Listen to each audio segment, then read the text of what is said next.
ஒரு வாரம் இந்த ராமாவதாரத்தை சொல்ல பாக்கியம் பண்ணியிருக்கோம். எல்லாரும் அவர் நன்னா பல்லாண்டு வாழணும், அவள் அப்பா மாதிரி சதாபிஷேகம் பண்ணிக்கணும், கனகாபிஷேகம் பண்ணிக்கணும், நன்னா தெம்பா ஆயுர் ஆரோக்கிய சௌக்கியம் அப்படி இருக்கணும் பிரார்த்தனை பண்ணிக்கிறோம். இதில் என்னன்னா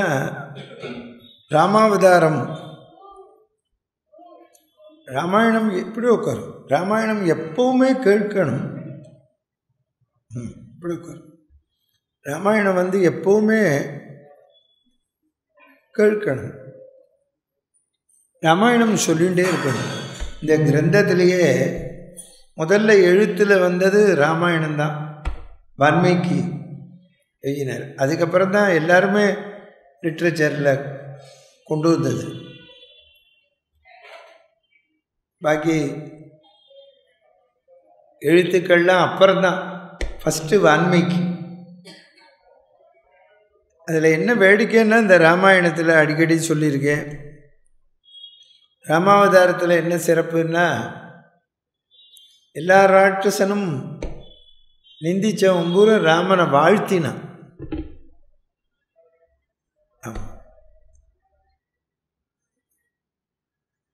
அது ராமனை எப்போவுமே வழக்கம், நிந்திக்கிற வழக்கம்தான். முதல்ல நிந்திச்சுட்டு தான் வாழ்த்துவா. ஆனால் உணர்ந்தவா முதல்லேருந்தே வாழ்த்துவா ராமனை. ஒருத்தர் நிந்திக்கிறான்னாலே ராமனை உணரலேன்னு அர்த்தம். இப்போ ஒரு விஷயத்தை நமக்கு உணராத போது தான் நாம் என்ன பண்ணுவோம், அதை நிந்திப்போம். அது இயற்கை. அதை உணர்ந்துட்டோன்னு வச்சுக்கோங்க. ஆகா, இத்தனை நாளும் இதை படிக்காமல் போனோமே அப்படின்னு நம்ம எல்லாருக்கும் ஒரு மனசில் ஒரு கேள்விக்குறி இருந்துகிட்டே இருக்கும். காலத்தை வீணாக்கிட்டோம். எப்போவுமே ஒரு நல்லதை தெரிஞ்சுக்கிற வரைக்கும் தான் பிரச்சனை. நல்லதை தெரிஞ்சுன்னுட்டோம்னா, நல்லதை தெரிஞ்சுட்டாச்சுன்னு வச்சுக்கோங்க, அதுக்கப்புறம் நமக்கு இந்த கெடுதல் பக்கமே போகமாட்டோம். அதனால தான் மேக்ஸே ப்ராப்ளம்லாம். ஏன்னா அது நமக்கு உடனே புரியலையோ இல்லையோ. அதில் தான் அவன் என்ன சொல்கிறான், மேக்ஸ் போட்டவுடனே ப்ராப்ளம் சால்வ்டுன்னா பிரச்சனை தீர்ந்ததுங்கிற. இப்போ நீங்கள் மற்ற சப்ஜெக்ட்லாம் எடுத்து பாருங்க, ப்ராப்ளம் சால்வ்டுன்னு சொல்ல மாட்டான். இந்த மேக்ஸ் ஒன்றில் தான் ப்ராப்ளம் சால்வ்டுன்னு சொல்லுவோம். அது மாதிரி பகவானும் அப்படித்தான், நமக்கு கணக்கு மாதிரி புரிஞ்சுன்னுட்டோன்னு வச்சுக்கோங்க. அதில் வேடிக்கை என்னன்னா, கணக்கு இல்லாத சப்ஜெக்டே கிடையாது. நீங்கள் எந்த சப்ஜெக்டுக்கு போனாலும் அங்கே மேக்ஸ் இருக்கும். நீங்கள் எதுக்கு போனாலும். அதனால தான் நீங்கள் எங்கே போனாலும் பகவான் இருக்கான், சர்வவியாபி. அதுதான் கம்பன் சொன்னான், உலகம் யாவையும் தாமுள வாக்கலும். பகவான் ஏண்டா கெட்டிக்காரன்னா, இந்த உலகத்தை படைச்சுட்டு இந்த உலகம் பூரா முதல்ல அவன் வியாபிச்சுண்டான். என்ன கவனிக்கணும், தன்னை வியாபகம் பண்ணிண்டு அதுக்கப்புறம் தான் நம்மளை படைச்சான். இப்போ இது இந்த விஷயத்திலேயே உங்களுக்கு எல்லா சரித்திரமும் வந்தாச்சு. இரணியகசிபு கடவுள் இருக்கானான்னு கேட்டான் பாருங்க, அவன் எங்கேயும் இருக்கான்னு தானே சொன்னான். இதுலேருந்து தான் எழுதுகிறான், உலகம் யாவையும் தாம் உளவாக்கலும். உலகம் ஊரு தன்னை முதல்ல படைச்சுட்டான், தன்னை வியாபகம் பண்ணிட்டான். நீ இங்கே இருக்கான் இங்கே இல்லைன்னு சொல்ல முடியாது, எல்லா இடத்துலையும் இருக்கான். நாம் இந்த வஸ்துக்களை வித்தியாசப்படுத்துறதுக்காக இது டம்ளர், இது ஜக்கு, இது மைக்குன்னு சொல்கிறோம். ஏன்னா நமக்கு புரியறதுக்கு எல்லாமே நாராயணன்னு சொல்லியாச்சு. இப்போ நீங்கள் இந்த நாராயணனை கொண்டான்னா எந்த நாராயணன்னு தெரியாது. அதுக்காக தான் மைக்கு, டம்ளர், கடிகாரம் அப்படின்னு வச்சுருக்கேன் நமக்கு புரியறதுக்கு. பிரகலாதனுக்கு புரிஞ்சது எல்லாமே நாராயணன் தான். புரியுறதோ? இப்போ தான் சொல்லிட்டு இருக்கேன்னு புரிஞ்சுருத்து பிரச்சனை இல்லை. மற்றொரு கருத்து, நமக்கு எல்லாமே எப்பவும் புரியாது. இன்னும் ஒன்றும், பகவானை நம்ம புரிஞ்சுக்கிட்டோம்னு வச்சுக்கோங்க, பகவான் தான் எங்கும் இருக்கான்னு புரிஞ்சுண்டாச்சுன்னா மற்ற வஸ்துக்கள் நம்ம கண்ணுக்கு அது வஸ்துவாகத்தான் தெரியும், அது தேவையான வஸ்துன்னு தோணும். ஆனால் பகவான் தான் அதில் இருக்கான்னு உணர்ந்துட்டோம்னு சொன்னால் நாம் அந்த வஸ்து எப்படி இருந்தாலும் கவலைப்பட மாட்டோம். புரியுது? இப்போ நம்ம ட்ரெயினுக்கு போய் உட்காடுறோம், வந்தே பாரத் எக்ஸ்பிரஸில் ரிசர்வ் பண்ணுறோம், நமக்கு ஒரு கோச்சில் நமக்கு ஒரு சீட்டு தரா, C150ன்னு ஏதோ ஒரு சீட்டு கொடுக்குறா. ஆனால் பிளாட்ஃபார்மில் நிற்கிறது வந்தே பாரத் ட்ரெயின் பூரா நிற்கிறது. நம்ம பூரா நிற்கிற அந்த ட்ரெயினை பற்றி நின்றுருக்குன்னு தெரியுது. ஆனால் நம்மளோட C1 எங்கே இருக்குன்னு தான் தேடிட்டு போகிறோம். C1 தேடிட்டு போய் அந்த 50ஆம் நம்பர் சீட்டில் உட்காண்டாருன்னு நம்ம என்ன நினைச்சு, மற்ற சீட்டுகளை பற்றியோ அதை பற்றியோ நம்ம கவலைப்படலை. ஆனால் அது இல்லாமல் இல்லை. ஆனால் நம்ம என்ன நினச்சிக்கிறோம், நம்முடைய C1 50ஆம் நம்பர் சீட்டு மட்டும்தான் வந்தே பாரத்துன்னு நினச்சிக்கிறோம். புரியுதா? அவ்வளவு சீட்டும் அந்த அவ்வளவு கம்பார்ட்மெண்ட்டும் இருந்தால் தானே வந்தே பாரத்து. நம்ம அதை உணர்றது இல்லை. நம்ம என்ன நினைக்கிறோம், இந்த இடம் மட்டும்தான் அப்படின்னு நம்ம நினைக்கிறோம். இந்த இடம் மட்டும் அப்படின்னு எண்ணாது. அந்த வந்தே பாரத் பூரா ட்ரெயின், புரியுதோ, இந்த வந்தே பாரத் பூரா அந்த கம்பார்ட்மெண்ட்டு பூரா வண்டி, அது மாதிரி இந்த உலகம் பூரா பகவான் வியாபிச்சிருக்கார். நாம் ஒரு இடத்த தேர்ந்தெடுத்து அங்கே ஒரு படத்தில் வச்சுக்கிறோம். அதனால் இந்த படத்தில் மட்டும்தான் அவன் இல்லை, இந்த படத்திலும் இருக்கான். எவ்வளோ வித்தியாசம் பாருங்க. அதுதான் கம்பன் சொன்னான், உலகம் யாவையும் தாமுளவாக்கலும் நிலைபெறுத்தலும் நீக்கலும் நீங்களா. அழிக்கலும்களை இவன் எல்லாரும் தப்பாக போடுறா. சிவன் அழிக்கும் கடவுள்னு எதை அழிக்கிறான்னு போடல. டெஸ்ட்ராயிங் த சாரோஸ், ரௌத்ரன். அதுதான் பாரதி சொன்னார், ரௌத்ரம் பழகு, துன்பத்தை அறுப்பதற்கு பழகுங்கிறான். துன்பத்தை வேறறுப்பவன், அதுதான் நீக்கலும் நீங்களா சொல்கிறான். இந்த உலகமே அவனுக்கு ஒரு விளையாட்டு. அனந்தராமன்கிற பதம் தமிழில் சொல்கிறான். அனந்தம்னா முடிவில்லாத, அழகிலா. ராமகாங்கிற சப்தத்துக்கு அர்த்தம் போய் பாருங்க, சமஸ்கிருத டிக்ஷனரியில் ஸ்போர்ட்ஸ்ன்னு போட்டிருப்பான். இந்த ராமகா விளையாட்டை எடுத்துகிட்டு ராமன் போடு, அழகிலா எடுத்துட்டு அனந்தம் போடு, சேத்துப்படி அனந்தராமன். என்ன அழகாக தமிழில் சொல்கிறான் பாருங்க. அழகிலா விளையாட்டு உடை யாரவர் தலைவர் அன்னவர்க்கே சரணாங்களே. அன்னவர்க்கே சரண் நாராயணனே நமக்கே பறை தருவான். அதுலேருந்து எடுக்கிறார் கம்பநாட்டாழ்வார். வால்மீகி மகர்ஷி 16 குணம்னு சொன்னார் நாரதரை சொல்லி. 16 குணம் அப்படின்னு சொன்னார். எங்கள் கம்பன் என்ன சொல்கிறான், அவன் நற்குண கடல். எதுக்கிட்ட அவனை போய் 16ல் லிமிட் பண்ணுற? நற்குண கடல், நற்குணங்கிற சமுத்திரம் அவன். புரியுதோ? குணசமுத்திரம். அவன் குணக்கடலாக இருக்கான் அவன். பார்த்தான் இப்படி. கடைசியில் வேதம் என்ன சொல்கிறது? ஹரி ஓம் அக்னிமேளே புரோகிதம் அப்படி ஆரம்பித்து ஹரி ஓம்னு முடிக்கிறோம். தமிழ் அழகாக சொன்னான். ஆதி அந்தம் ஹரி என யாவையும் வேதம் ஓதினார். வேதம் சொல்கிறவா ஆரம்பத்திலையும் பூர்த்தியிலையும் ஹரி ஓம்னு தான் சொல்கிறான். ஹரின்னா எப்பவும் இருப்பவன், எங்கும் இருப்பவன். அதில் இன்னொன்று தெரிஞ்சுக்கோங்க. இப்போ சொன்னேன்னா எல்லா வஸ்துவுமே ஹரின்னு. ஹரின்னா யானை, குதிரை, சிங்கம் எல்லாத்துக்கும் ஹரி தான். நீ வித்தியாசப்படுத்துறையே தவிர எல்லாத்துக்கும் ஹரின்னு தான் பேர். ஹரி ஹரினா இருப்பவன். பின்னால் பிரகலாத சரித்திரத்தில் சொல்கிறான், இற்றை நாளினும் உளன்யனும் இறைவன். ஹரிக்கு தமிழில் பாருங்க, எற்றை நாளினும் உளன்யனும் இறைவன், எப்பவும் இருப்பவன். ஹரின்னா என்ன அர்த்தம்? இருக்கு. இவன் இருக்கான்னே கேட்க வேண்டாம், கடவுள் இருக்காரான்னு கேட்க வேண்டாம்.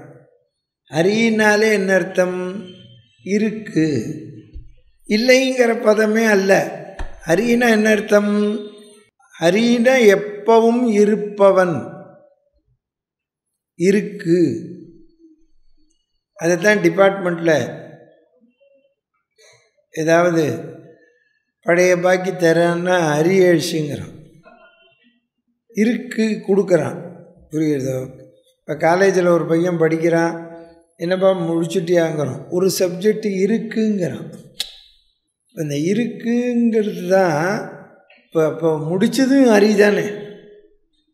புரியுறதோ? நம்ம என்ன கேட்குறோம், எல்லாத்தையும் முடிச்சுட்டியா இல்லைங்கிறான். அவன் என்ன சொல்கிறான்? ஒன்று இருக்குது. ஒன்று இருக்குங்கிறது தான் அரியழிச்சுங்கிறான். புரியுறதோ? அப்போ அவன் கைவசம் இருக்குது. இன்னும் எப்படி இருக்குது? இன்னும் ஃபில் பண்ணலை. மற்றதெல்லாம் ஃபில் பண்ணின ஹரி. புரியுறதோ? இது ஃபில் பண்ணாத ஹரி, ஹரியேஷ் சொல்கிறான். பார்த்தல, ஹரி ஹரினா இருக்குது, எப்போவுமே இருக்குது. ஹரினா ஸ்பீடு, புரிஞ்சுக்கோங்க. ஹரினா இருக்குது, ஹரினா ஸ்பீடுக்கும் அதுதான். குதிரை பந்தயம் நம்ம சொல்லலை சார், ஃபாரினில் குதிரை பந்தயத்துக்கு கட்டுறான், ஓட்ட பந்தயத்துக்கு பணம் கட்டுறான். பணம் கட்டினவன் இங்கே உட்காந்து கத்துறான், ஹரியப்புங்கிறான். பத்தில ஏசுவப்புன்னு சொல்லப்படாதோ, ஹரியப் அப்படிங்கிறான். ஸ்பீடு எல்லாமே ஹரி. அவன் வேறு தெய்வத்தை சொல்லலையே, ஏன்னா ஹரி தான் இருக்குது. இங்கே அதுலேருந்து பைஃபர்கேட் ஆனது தான் எல்லா நாமாக்களும். எல்லா நாமாக்களும் அதுலேருந்து வந்தது. அது எந்த நாமா வேணாலும் வச்சுக்கோ. நீ அம்பாளோட பேரை வச்சுக்கோ, முருகன் பேரை வச்சுக்கோ, சிவன் என்ன பேரை வேணாலும் வச்சுக்கோ. It is deviated from that Harinama. ஹரியிலேந்து வந்தது. எப்பவும் இருப்பவன். இதில் கம்பன் எழுதுகிற போது தசரத சக்கரவர்த்தி நல்ல ஆட்சி பண்ணுறான். என்ன ஆட்சி பண்ணுறான்னா, எல்லாரும் நிம்மதியாக தூங்குறான். எல்லாருக்குமே நம்ம என்ன சொல்கிறோம், தூங்கினால்தான் அவன் நிம்மதியாக இருக்கான். நீ டாக்டர்கிட்ட போய் ஒருத்தன் ஜுரம்னு போகிறான்னு வச்சுக்கோங்க, மாத்திரையெல்லாம் கொடுத்துவிட்டு 2 நாள் கழித்து வாங்குறான். 2 நாள் கழித்து போனோம்னா என்ன கேட்குறான் டாக்டர்? தூங்கினியான்னு கேட்குறான். நீ தூங்கினாலே வியாதி இல்லைன்னு அர்த்தம். தூக்கம் வரலனாலே உடம்புலையும் இருக்குது, மனசுலையும் இருக்குதுன்னு அர்த்தம். ஒருத்தன் பிஸ்னஸ் பண்ணுறான், தூக்கம் வராது. நாளைக்கு ஒருத்தனை தனக்கு 2 லட்சம் தரணும், இல்லை இவன் 2 லட்சம் தரணும், ஏதோ ஒரு விஷயம்னு வச்சுக்கோங்க. அதை எப்படி சமாளிக்க போகிறோம்னு தூக்கம் வராது. அவன் வச்சிருக்க நம்ம சிஸ்டத்தில் இயற்கையாக ராத்திரி 12லேருந்து 4 அப்பவும் பாருங்கள் என்ன சொல்கிறோம், நம்மளை அறியாமல் தூங்குகிறோம். அங்கேயும் ஹரிதான் இருக்கார். புரியுறதோ? நம்ம என்ன சொல்கிறோம், நம்மளை அறியாமல் தூங்குறோங்கிறோம். அப்போ நமக்கு பாருங்கோ, ஆனால் இந்த 4 மணி ஆனவுடனே முழிப்பு வந்துடுறது. நமக்கு. ஏன்னா அந்த கவலை இருக்குது. இப்போ கவலையே இல்லைங்கிறவன் தான் தூங்குறான். இப்போ நம்ம எல்லாருக்கும் எப்போ தூக்கம் வருது? படிக்கிற காலத்தில் தான் வருது. ஏன்னா நமக்கு அந்த படிப்பை பற்றி கவலையே இல்லை. புரியுறதோ? ஆமாம், தூங்குறோம். நம்ம அம்மா அப்பா தான் கேட்குறா, நாளைக்கு உனக்கு பரீட்சையை எப்படிடா தூக்கம் வருதுன்னு. புரியுறதோ? நமக்கு அதனால் அந்த பருவத்தில் இருந்த தூக்கம் அதுக்கப்புறம் கிடையாது. ஏன் அப்போ நமக்கு தூக்கம் இருந்தது? நம்ம அதை அது பரீட்சை கஷ்டம்னு எடுத்துக்கல. புரியுது? இதில் இந்த வேதாந்தமாக தான் வாழ்ந்தோம். இந்த வேதாந்தத்தை எப்போ விட்டுட்டோமோ கஷ்டப்படுறோம். உத்தியோகத்துக்கு வந்த உடனே இப்போ சொன்னேனே, பணம் நமக்கு ஒருத்தன் தரணும் இல்லை நம்ம கொடுக்கணுங்கிற போது அது எப்படியும் நாளைக்கு நடக்கும்னு இந்த பரீட்சையை பற்றி கவலைப்படாமல் இருந்த மாதிரி இருந்தோம்னு சொன்னால் நம்ம தூங்குவோம். புரிஞ்சுதா உங்களுக்கு? இப்போ இன்றைக்கே சொல்லிட்டேன் கீதை. நம்முடைய எண்ணம், இதைத்தான் சுவாமி விவேகானந்தர் சொல்கிறார், தாட்ஸ் ஆஃப் வேவ்ஸ், எண்ண அலைகள். நம்மளுடைய எண்ணம் இருக்கே அலைபாயறது நமக்கு. அதைத்தான் டாக்டர் சொல்கிறார், அதைத்தான் வேதாந்தி சொல்கிறான், கண்ட்ரோலில் வச்சுக்கோங்கிறான். நம்முடைய மைண்டு கண்ட்ரோலில் இல்லை. அப்போ கண்ட்ரோலில் இருந்தால் தான் உறக்கம்ங்கிறதுக்கு அர்த்தம் தெரிஞ்சுக்கோங்க. உறக்கம் இந்த உரம்ங்கிற பதத்திலேருந்து வந்தது. அது எதை டைரக்ட் பண்ணுறது? நம்மை அமைதிப்படுத்துவது.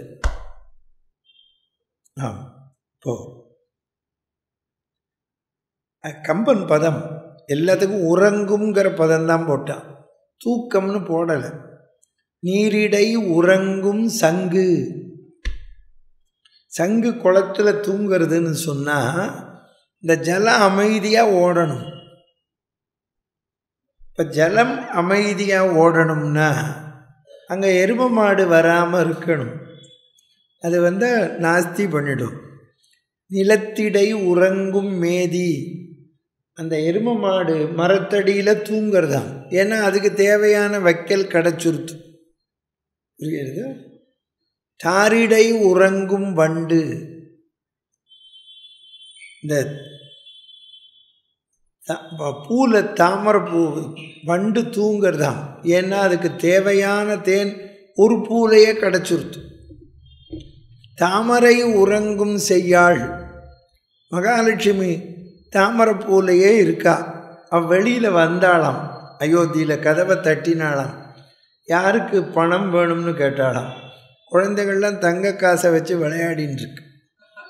உனக்கு எவ்வளோ வேணும்னு கேட்டாள். அதனால் அவள் தாமரை பூ விட்டு வெளியில் வரல.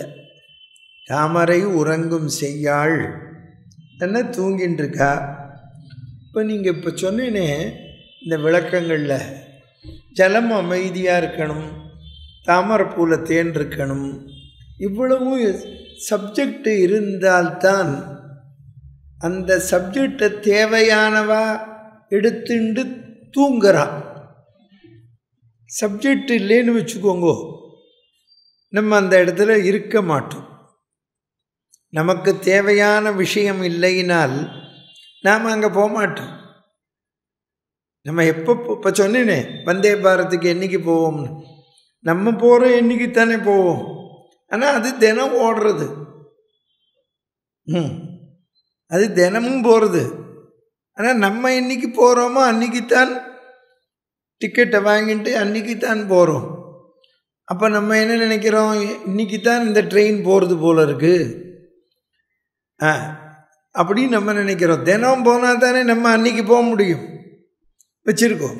அதைத்தான் இங்கே கம்பன் சொல்கிறான். இப்போ இவ்வளவு பேரும் சௌக்கியமாக இருக்கணும்னா தசரதன் கஷ்டப்படுறான். நீங்கள் தெரிஞ்சுக்கோங்க, இந்த ஒருத்தர் கஷ்டப்பட்டால் 2 பேர் சௌக்கியமாக இருப்பான். 1:2.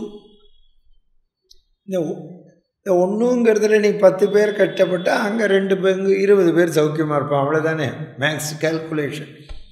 அப்போது இந்த 1ங்கிறது என்னென்னா நம்பர் 1 இல்லை. ஒரு பகுதி, ஒரு விஷயம். இப்போ தசரதன்கிற ராஜா ஒருவன், ராஜா ஒத்தன் தான் இருக்க முடியும். ராஜா ஒத்தன் கஷ்டப்பட்டால் 2 பங்கு சௌக்கியம்னா அந்த 2 பங்குகளை மக்கள் எல்லாம் வந்துடுறான். மக்கள், விலங்கு என்னெல்லாம் உண்டோ 2 பங்குல வந்துடுறான். ஆனால் அவன் ஒருத்தன் கஷ்டப்படணும். இப்போ நம்ம உட்காண்டிருக்கோம் பாருங்க ஏசியில், சௌக்கியமாக இருக்கும். ஆனால் இதுக்கு ஒருத்தர் கஷ்டப்பட்டுருக்க தெரியுமா உங்களுக்கு? வெளியில் ஒரு பாக்ஸை வச்சுருக்கோம், இந்த ஏபிசி பார், அதில் பி எடுத்து வெளியில் வச்சுருக்கோம் பாக்ஸ். இப்போ இந்த 2 சேர்ந்துருக்கு பாரு, ஏசி. அப்போ ஒருத்தர் வெளியில் கஷ்டப்பட்டுன்னு இருக்கா, புரியுறது? இங்கே 2 பேர் சௌக்கியமாக இருக்கும். அப்போ அந்த பாக்ஸுக்கிட்ட போய் நின்று பாரு, அப்போ தான் தெரியும் இதனோட அருமை. அப்போ அது கஷ்டப்பட்டுன்னு இருக்கு, ஹீட்டு காற்றை வாங்கிண்டு. நம்ம இங்கே சௌக்கியமாக இருக்கும். இதுதான் பகவான் பண்ணுறான். ஆமாம், ஆனால் இந்த ராஜாக்களுக்கும் பகவானுக்கும் என்ன வித்தியாசம்னா, பகவான் அந்த கஷ்டத்தை தனக்கு பண்ணிக்கிறானோ இல்லையோ, அவனுக்கு அந்த கஷ்டமே கிடையாது, நமக்கு சுகம் தரான். அவனும் கஷ்டப்படாமல் கொடுக்கறதுனால்தான் அவன் பகவான். இப்போ இந்த ராஜா கஷ்டப்படுறான்னு இப்போ சொன்னோமோ, அவன் பகவான் இல்லை, நம்மளை போல ஒரு மனிதன். ஆனால் அவனுள்ளில் பகவான் அப்படி இருக்கணும்னு படைச்சிருக்கான். புரிஞ்சுக்கோங்க, பகவான் தான் நம்ம ஒவ்வொருத்தரையும் இப்படி படைச்சிருக்கான், நம்ம ஒவ்வொருத்தரையும் இப்படி படைச்சி வச்சிருக்கான். இதில் மற்றொரு கருத்து, நமக்கு ஒரு குறை இருந்தால்தான் ஒரு இடத்த நாட போவோம்னு சொன்னேன். இப்போ தசரதனுக்கு ஒரு குறை, அவனுக்கு கௌசல, கைகேயி, சுமித்திர, பட்டத்து மனைவி 3 பேர் இருக்கா, குழந்தை இல்லை பாருங்க. அவனுக்கு ஒரு குறை, உடனே போய் கேட்குறான் வசிஷ்டரை. அவன் என்ன கேட்குறான் பாருங்க, நம்ம அப்படி கேட்கணும்.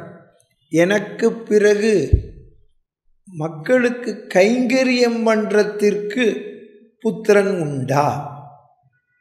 நம்ம எல்லாரும் அதை கேட்குறதே இல்லை. ஆமாம், எனக்கு கைங்கரியம் பண்ணுற பையன் பிறப்பானான்னு கேட்குறான். மக்களுக்கு கைங்கரியம் பண்ணுறதுவதற்கு இதைத்தான் எங்கள் வள்ளுவர் ரொம்ப நாள் சொன்னார், ஒரு குறள் எழுதுறார். சமுதாயத்திற்கு பயன்படும்படியாக நீ பையனையோ பெண்ணையோ பெற்று வளர்த்தால் உனக்கு எத்தனை பிறவி எடுத்தாலும் பழி பாவம் வராது. என்ன கேளுங்கோ, ஆண் குழந்தைன்னு சொல்லலை, பொண்ணுன்னு சொல்லலை, 2ம் சொல்கிறான். நீ இந்த மாதிரி இன்றைக்கி கேள்வி கேட்பேன்னு தெரியும். எழுபிறப்பும் தீயவை தீண்டா பழிப்பிறங்கா பண்புடை மக்கட்பெறின். பதில மகனை பெறின் மகளை பெறின்கள, எத்தனை பிறவி எடுத்தாலும் உனக்கு பழி பாவம் வராது. இப்போ நம்ம இனிமேலாவது சமுதாயத்தில் இருக்கிற யங்ஸ்டர்ஸை சொல்லுங்கோ, நம்ம குழந்தைய பெற்றுக்கிறது சமுதாய சிந்தனை, சமுதாயத்துக்கு தொண்டு பண்ணுறதுக்கு, புரியுறதோ? நமக்கு அந்த சமுதாயத்தில் நம்மளும் ஒருத்தரே, நம்ம வேற எங்கேயும் இல்லையே, இந்த சமுதாயத்தில் தானே வாழறோம். அப்போ தொண்டு பண்ணுறதுல நமக்கும் சேர்த்து அர்த்தம் புரிஞ்சதோ? நீ நமக்கு மட்டும் தொண்டு பண்ணணும்னு நினைக்கிறதா செல்ஃபிஷ்னஸ். நீ சமுதாயத்திற்கு தொண்டு பண்ணணும்னு நினச்சேன்னா சமுதாயத்தில் நீ ஒருத்தன், புரியுறதோ? அதுதான் மக்கட்பேருன்னு எழுதினான் வள்ளுவர். அதுக்கு பேரே மக்கள்னு வச்சான் தெரியுமா உங்களுக்கு? குழந்தைகள்னு வைக்கலை. நீங்கள் நிஜமாக நம்ம கன்னடத்தில் கேட்பா, எஷ்டு மக்களு, உங்களுக்கு எத்தனை குழந்தைகள்னு கேட்பா. மக்கள், நம்ம தான் உங்களுக்கு எத்தனை குழந்தைகள்னு கேட்குறோம், குழந்தைகள்னே கேட்கக்கூடாது, உங்களுக்கு எத்தனை மக்கள். ஏன்னா அவன் இந்த சமுதாயத்தில் மக்களோடு மக்களாக இருப்பவர்கள், மக்களுக்கு தொண்டு செய்பவர்கள். நீங்கள் கேட்பள், நம்ம என்ன சார் தொண்டு பண்ணுறோம்னு, நம்ம ஒரு உத்தியோகத்துக்கு போகிறோம்னாலே தொண்டு தானே. அந்த நிறுவனத்துக்கு வேலை செய்கிறோம், அதை சார்ந்த இருக்கிற மக்களுக்கு அது போய் சேர்றது. நாம் அதில் ஜீவிதத்துக்காக சம்பளம் வாங்குறோம். புரியுது உங்களுக்கு? ஆனால் கைங்கரியம் பண்ணிட்டு தானே வாங்குகிறோம். ஏதோ ஒரு விதத்தில் தொண்டு பண்ணுறோம். ஒவ்வொருத்தரும் தொண்டு பண்ணுறோம். அதுக்கு என்ன சார் அர்த்தம்னா, பகவான் நமக்கு என்ன வச்சுருக்கான், ஒரு விஷயந்தான் நம்மளால் தொண்டு பண்ண முடியும். 99 விஷயம் மற்ற வாழ்கிட்ட பெற வச்சுருக்கா. மற்ற வாழ்கிட்ட பெறணும்னாலே இப்போ எல்லாரும் தானே தொண்டு பண்ணணும். ஒருத்தர் மைக்க வைக்கணும், ஒருத்தர் இடம் தரணும், ஒருத்தர் ஏற்பாடு பண்ணணும், நீங்கள் கேட்கணும், நான் சொல்லணும். இப்போ இவ்வளவு பேர் தொண்டு பண்ணணும். தனி ஒரு மனிதனால் ஒன்றும் பண்ண முடியாது. தனி ஒரு மனிதன் செய்யவும் முடியாது. எப்படி செய்ய முடியும்? ஒரு பையன் சொன்னான், நான் தனியாக தான் இருக்கேன்னா, நானே சமைச்சிக்கிறேன்னா. வாஸ்தவம், தனியாக தான் இருக்க, சமைச்சிக்கிறேன். இந்த மளிகை சாமான் காய்கறியெல்லாம் நீ உற்பத்தி பண்ணையான்னு கேட்டேன்.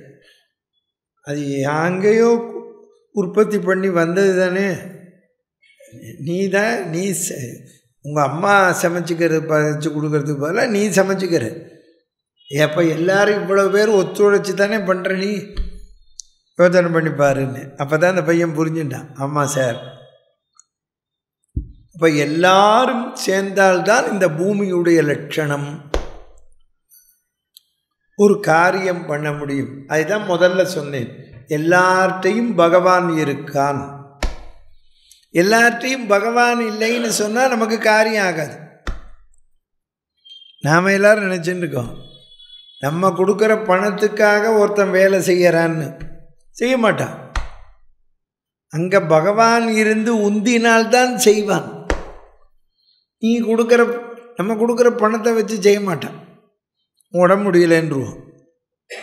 நீ அன்பா இல்லைன்னு சொன்னால் அவனிடத்தில் பார்த்தல. இப்போ வருது பாருங்கோ, பகவானிடத்தில் பக்தின்னு சொல்கிறோம், மற்ற வாழ்க்கை செலுத்துறதுக்கு அன்புங்கிறோம். அந்த பிரேமையோடு நீ செய்யலைனால் அவன் செய்ய மாட்டான். நீ பிரேமை வச்சேன்னா அவன் ஜுரமாக இருந்தாலும் வருவான். ஏண்டா வந்தேன்னு கேட்டால், இருந்தாலும் வந்துட்டேன் உங்களுக்கு செய்யணும்னு சொல்கிறானோ இல்லையோ. எனக்கு முடியாட்டாலும் பரவாயில்ல, நான் உங்களுக்கு செஞ்சு கொடுத்துட்டு போகிறேங்கிறான். நம்ம தான் வேண்டாம் பார்த்துக்கிறோன்னு சொல்கிறோம். ஆனால் அவன் ஏன் வரான்? இதைத்தான் வேதம் சொல்லித்து, சத்தியம் பதா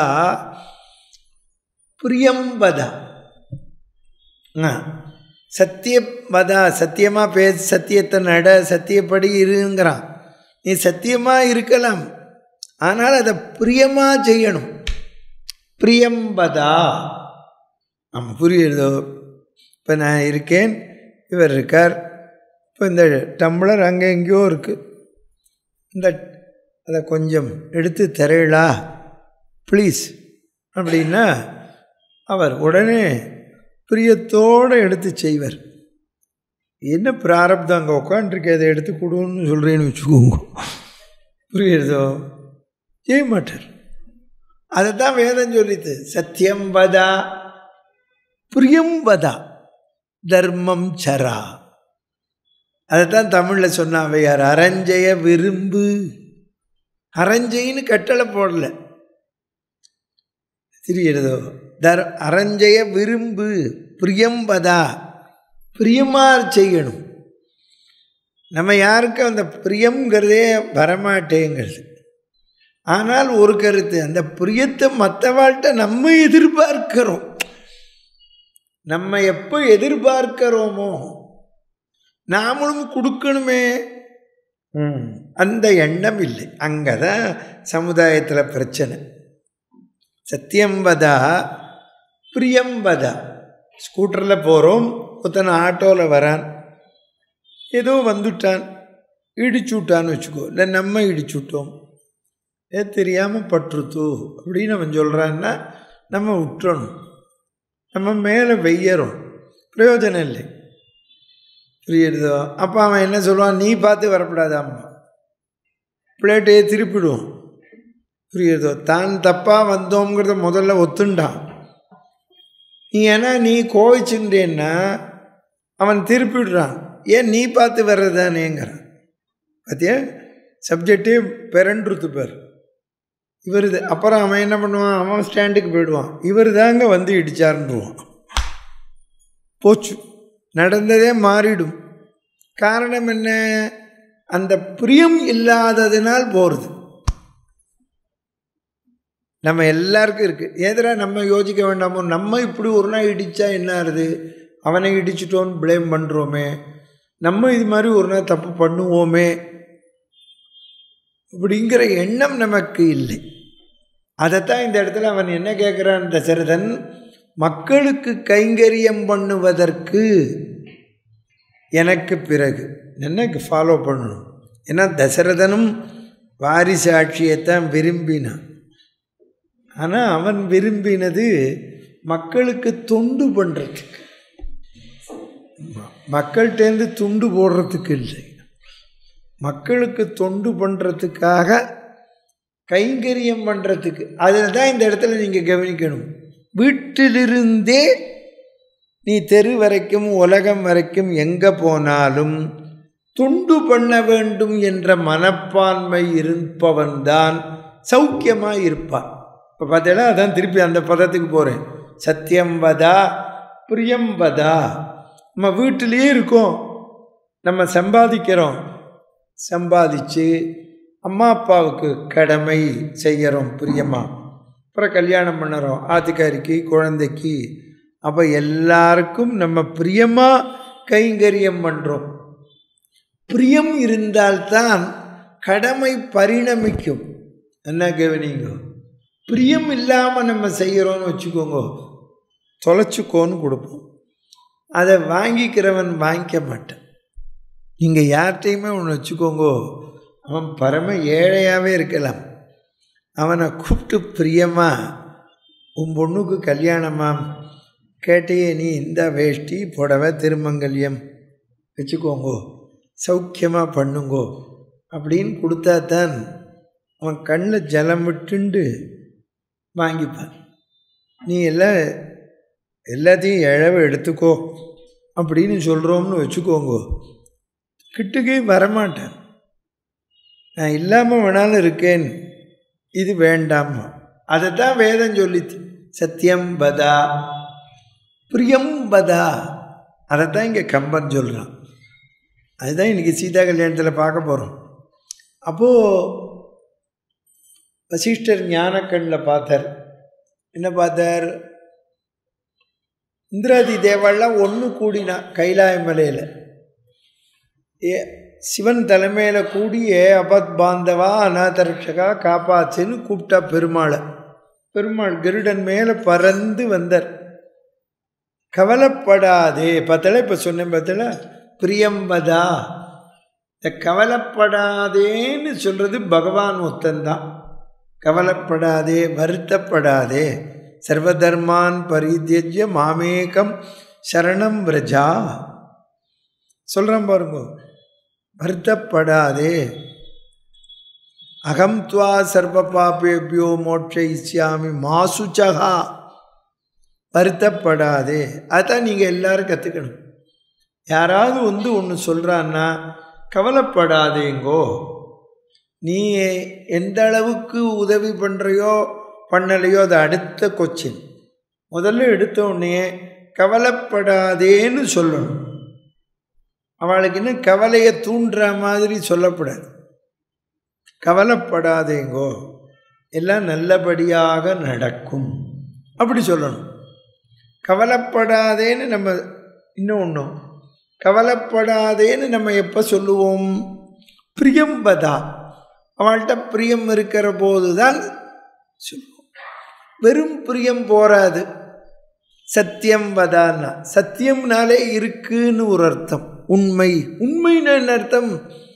ஏதோ ஒரு விஷயம் இருக்குன்னு தானே அர்த்தம். ட்ரூத், வாட் இஸ் மென்ட், வாய்மையே வெல்லும்னு போட்டிருக்கான். சத்தியம்னாலே நாராயணன், அப்புறம் சத்தியநாராயணன், அது வேறு. சத்தியம்னாலே நாராயணன். சத்தியம்னா என்ன அர்த்தம்? இருக்கு. நீ இப்போ ஒருத்தரை பார்த்து எப்படி கவலைப்படாதேன்னு சொல்லுவ? அவனுக்கு தர வேண்டிய பொருள் உங்ககிட்ட இருந்தால்தான் சொல்லுவ. அப்போ எவன் ஒருத்தன் உன்னை பார்த்து கவலையாயிருக்குன்னு வந்தானோ நீ ஏதோ நிவர்த்தி பண்ணுவேன்தான் வரான். நீ எடுத்த எடுப்பிலே அதனால தான் என்னால் முடியாதுங்கப்படாது. அதுதான் பகவானுக்கு நமக்கு உள்ள வித்தியாசம். அவன் சொல்லட்டுமே, கவலையை பூரா சொல்லட்டுமே, அப்புறம் சொல்லுவோமே. அதான் பகவான் கருடன் மேலே வந்தார். அவள் எல்லாரும் தயாராக இருக்கா கேட்கறதுக்கு. கவலைப்படாதேன்னு வந்தார். அவ சிவன் உடனே சொன்னார், இந்த ராவணனுக்கு வரமெல்லாம் நாங்கள் தான் கொடுத்தோம், இன்னும் கொஞ்ச நாள் ஆச்சுன்னா அவன் எங்களையே சுவாகா பண்ணிடுவான் போல இருக்கு, காப்பாத்துன்னார். கவலைப்படாதீர்கள், நான் ராமனா அவதரிக்க போகிறேன், என்னை சேர்ந்தவா என் கூட அங்கே அவதரிக்கிறா, எனக்கு முன்னால் நீங்கள் போங்கள்.